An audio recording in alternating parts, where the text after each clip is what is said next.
Ecco, adesso diamo la parola a Kurt Schappelwein, che come dicevo è il capo del multi-asset team, quindi il team che produce tutti gli investimenti e portafogli dei fondi bilanciati di Casa Raiffeisen, che ci darà una panoramica dei mercati. Per chi ha preso le cuffie vi invito a indossarle perché lo speech di Kurt sarà in inglese. Grazie Kurt.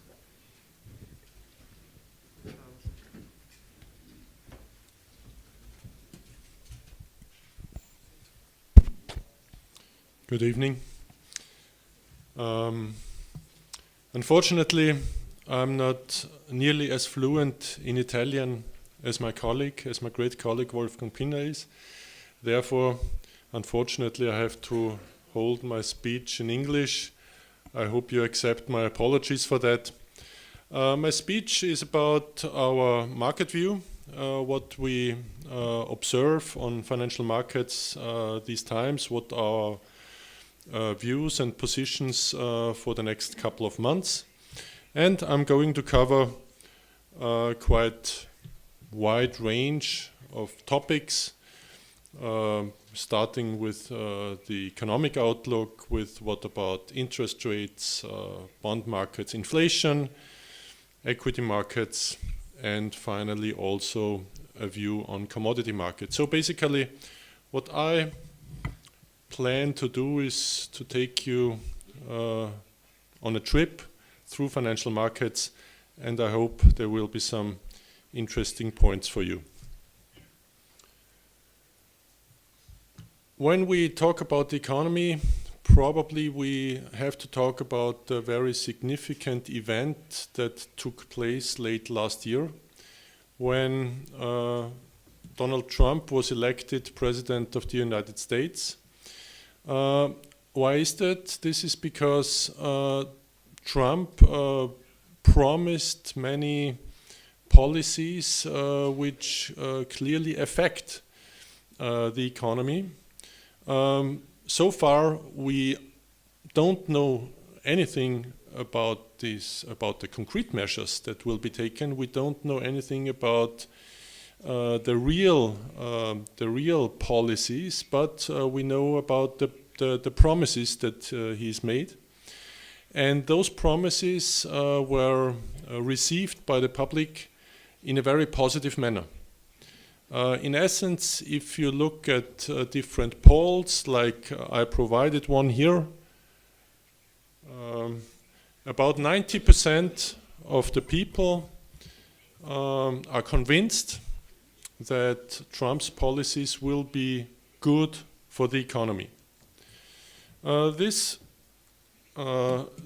comes at the time when the so-called purchasing manager indices have already been trending up for quite some months. You may know that purchasing manager indices are leading economic indicators, which means that if they go up with a time lag of a couple of months, also the real economy will go up. And now we can observe that for the main regions, the US, Europe, and also the emerging markets, those leading economic indicators have been going up for quite some time. And now Trump's policies may provide an additional boost for this improvement of the global economy. This is well reflected in our estimates for economic growth for 2017. Not so much for Europe, because in Europe we only estimate that economic growth will be at the same level more or less than in 2016, so 1.6, 1.7% approximately. But as you can see on this chart, this acceleration of economic growth, this improvement of the economic outlook is very much concentrated on the US. Here we estimate that the economic growth will accelerate from about 1.6% to about 2.4%. And this is a significant improvement of the economic outlook.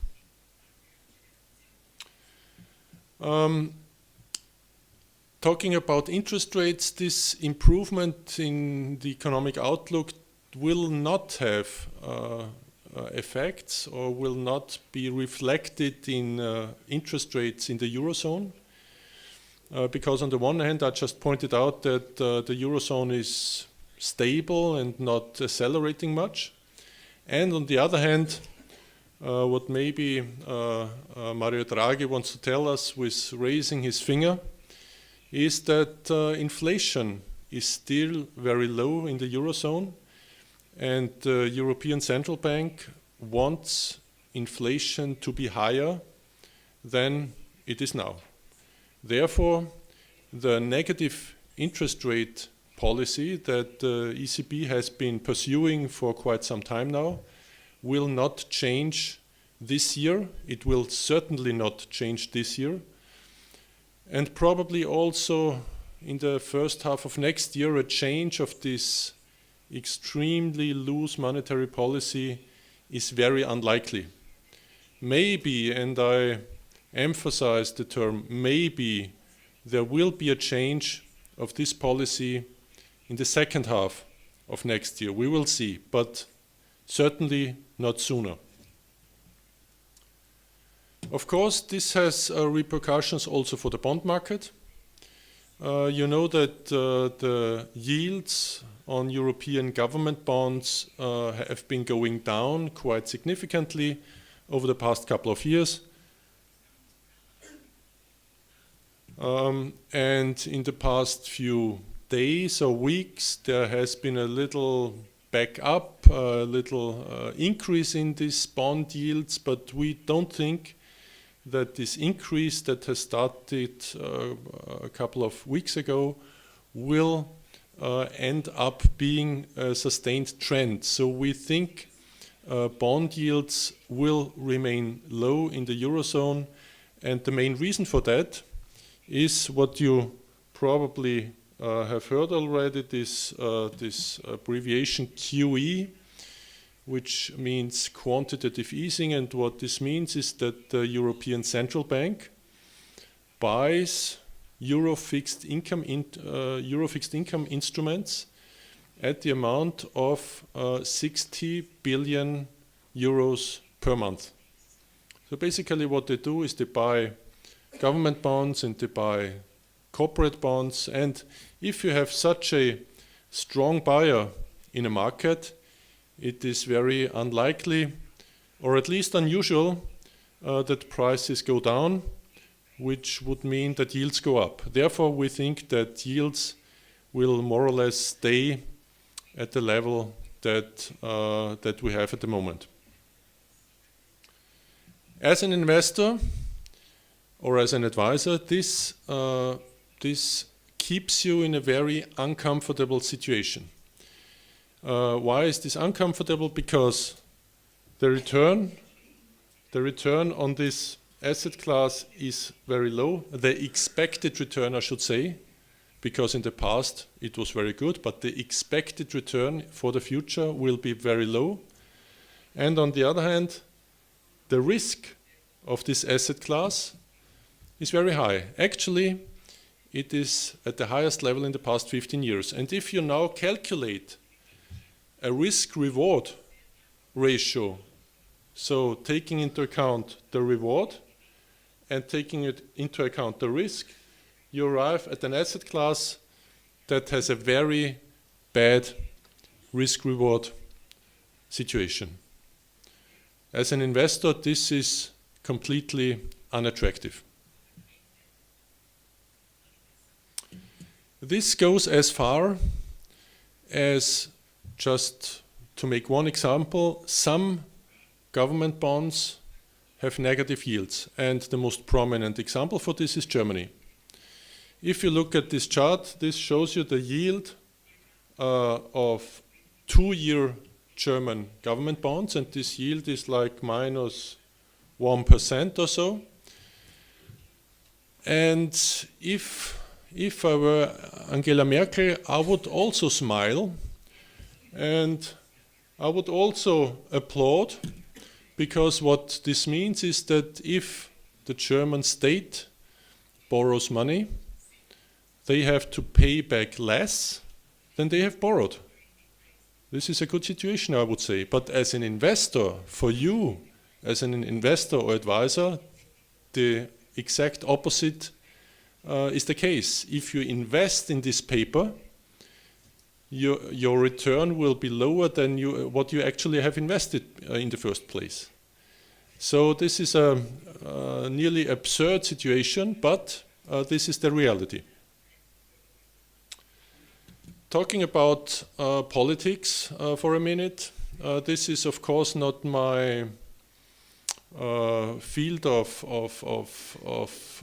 special knowledge, because I'm an investor and not a political analyst, but still these days we have to think about politics as well. And again, there is the question if another euro crisis is around the corner. This is because you may know, or you may have heard, that Greece will need another couple of billions of support until summer, and the negotiations are going on. And on this particular field, we think that there will be a solution. So politics will make an agreement, and the Greeks will receive the money that they need. But what may be more relevant is this, which is the French election, which is going to take place in a couple of weeks. And of course, at the moment, the polls show that Le Pen victory is very unlikely.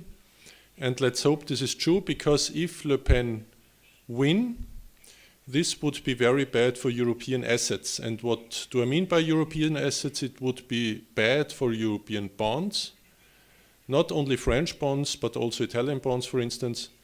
And it would certainly be very bad for the euro, and it would be bad for European equities. So let's hope this is not the case, but we have to bear in mind that predicting election results can be a tricky thing these days. What we have learned also 2016, because last year hardly anybody predicted that Trump would be president of the United States, and hardly anybody predicted that there would be a yes vote for the Brexit.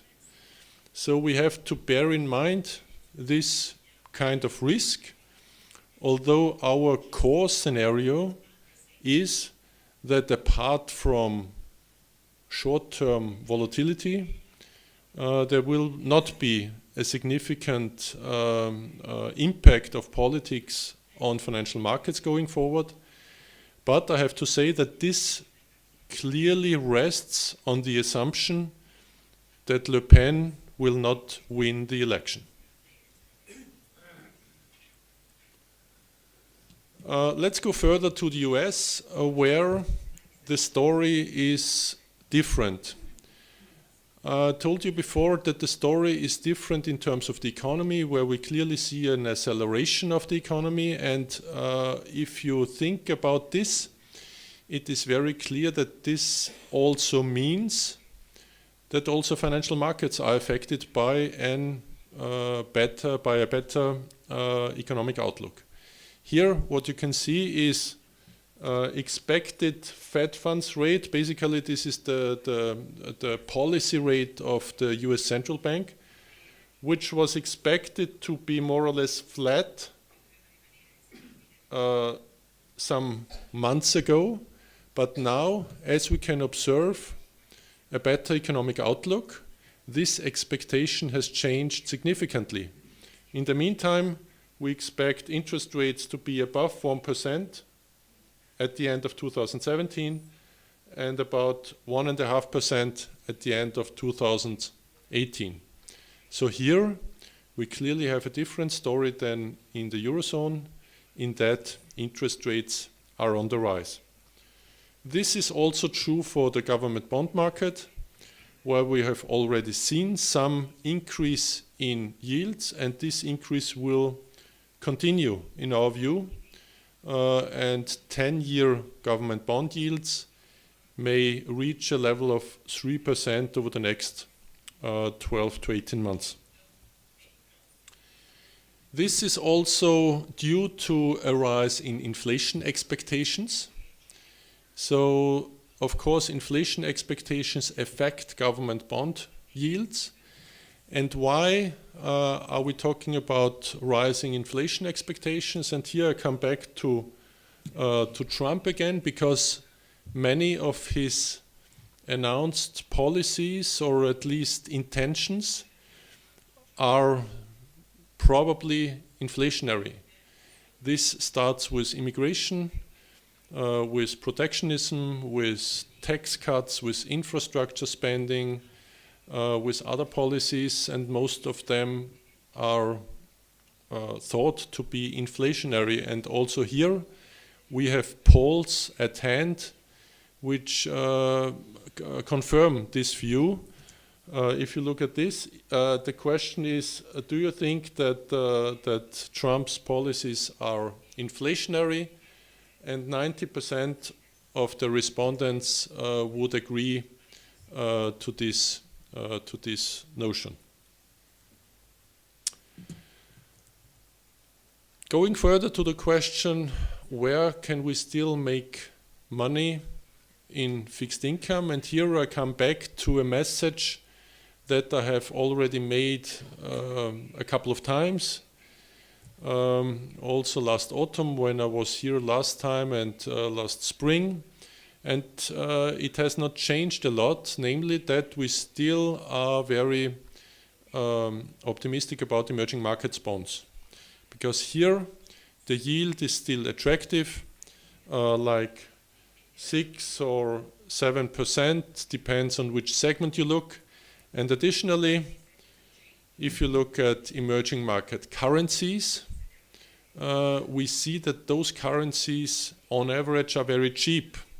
So it is very likely that you do not only have the bond market return if you invest there, but also currency appreciation. The next part of my speech concerns equity markets, and also here I come back to the Trump election, because the Trump election was a significant date when it comes to equities or stock markets.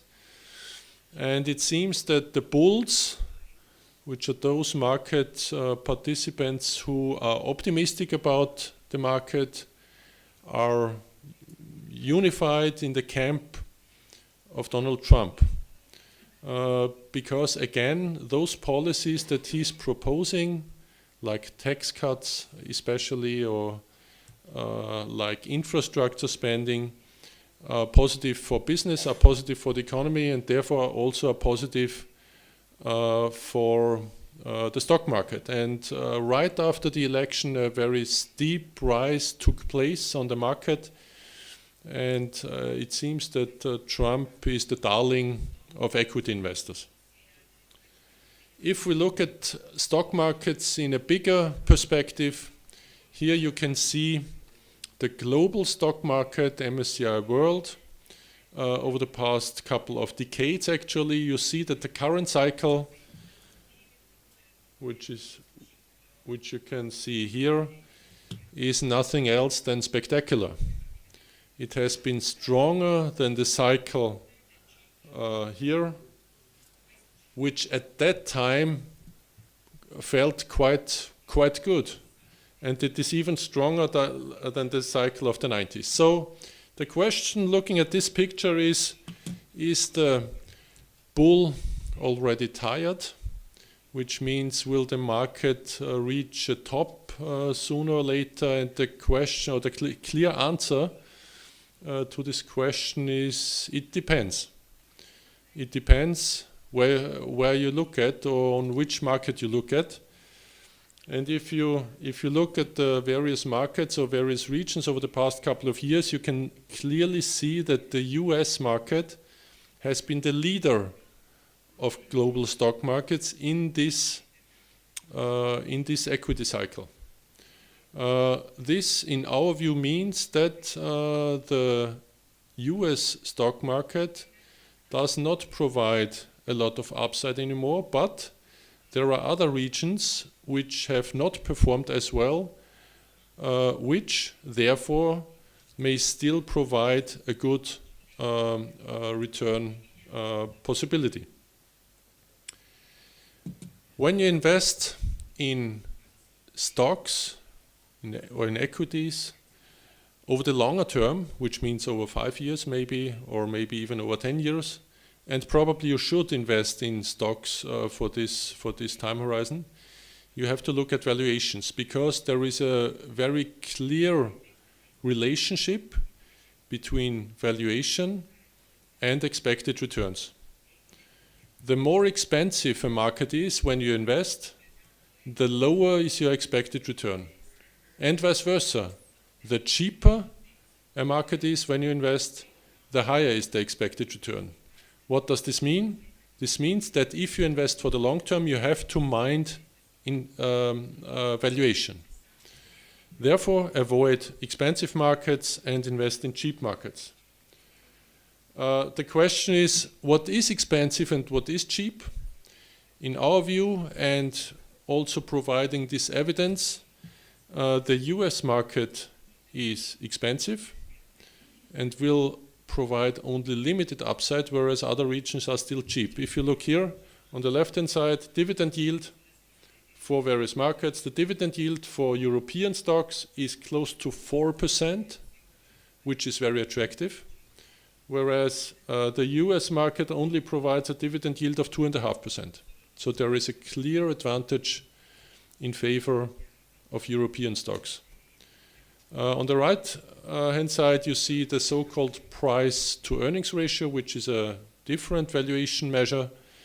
And here you can see that the US market is by far the most expensive market, whereas European stocks and emerging market stocks are much cheaper.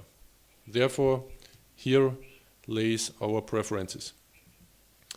In the short term, there are other factors affecting stock performance or stock market performance. And in the short term, I mean over 6 months or 12 months maybe. Here, it is very important how corporate earnings behave. If corporate earnings rise, this is normally good for stock markets, and if corporate earnings fall, this is normally bad for stock markets.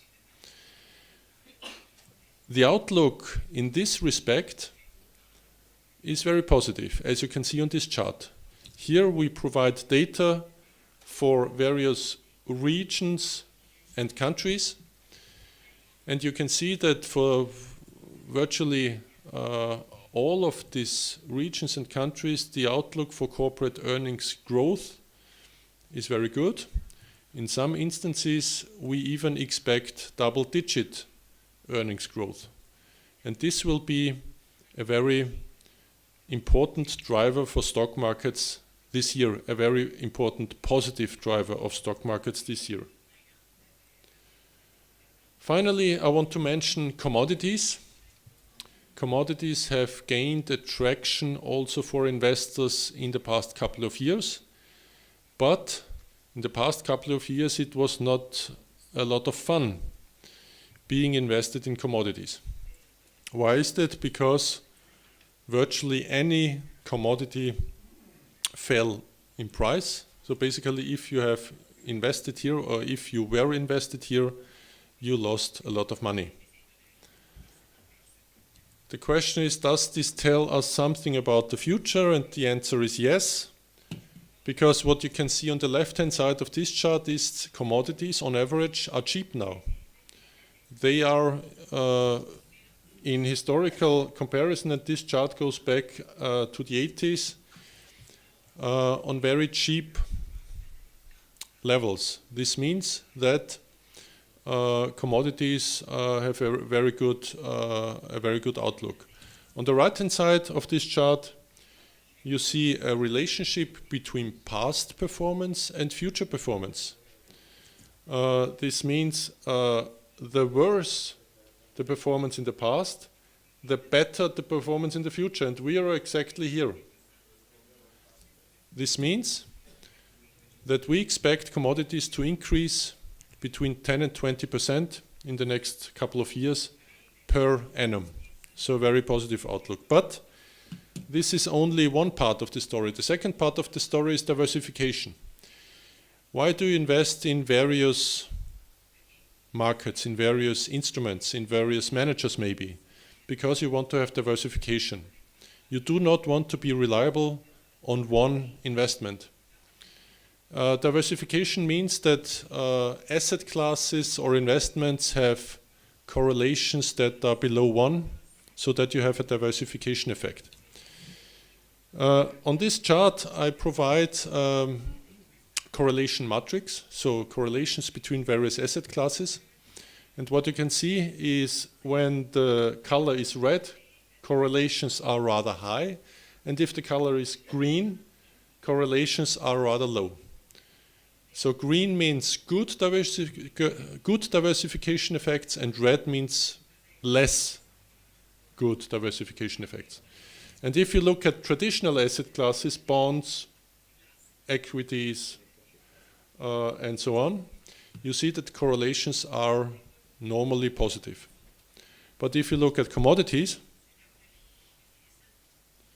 you see that correlations are very low. So by allocating some amount of money to commodities, you on the one hand have a very good outlook when it comes to returns, but you also have very good diversification effects for your portfolio.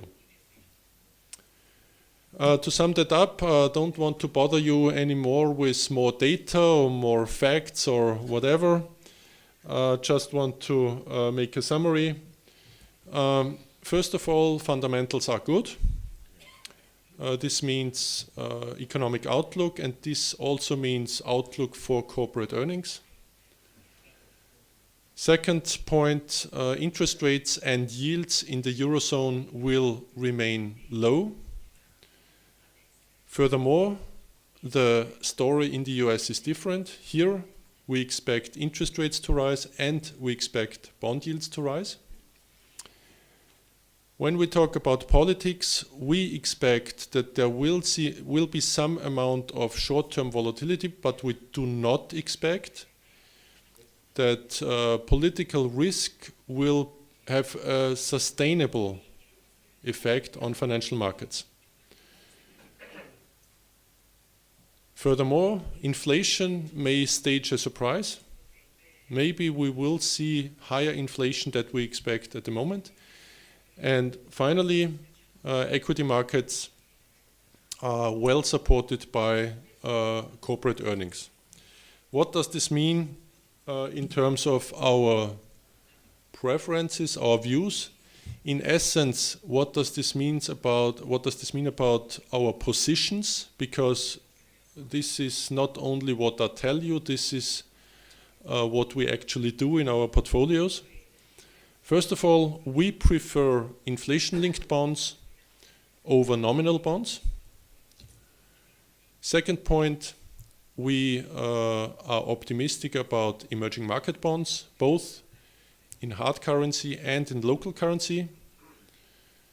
On the stock markets, we prefer Europe and emerging markets over the US.